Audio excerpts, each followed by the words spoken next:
কোন ভাবে আল্লাহর কাছে চাও যে তুমি নিশ্চিত আল্লাহ তোমার কথা শুনছেন, তিনি তোমাকে দিবেন, ঠিক কিনা? এই দোয়া একটা আর্ট, একটা শিল্প। এটা কি একটা শিল্প? এই শিল্পটাকে আত্মস্থ করতে হয়, জানতে হয়, চাইতে জানতে হয়।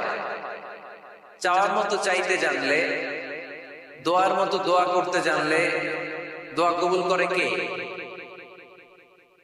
আপনারা মিসাইল হামলা হয়, নাম শুনেছেন না?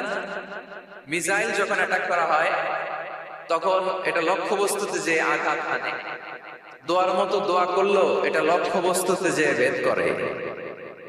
সুবহানাল্লাহ পড়বেন না? কিন্তু চাইতে জানতে হবে। চাওয়ার মতো চাইলে আল্লাহ শোনে। এজন্য আমরা যখন ছোট একটা গান শুনতাম, মাওলা তোমায় ডাকতে জানি না, ডাকার মতো ডাকলে মাওলা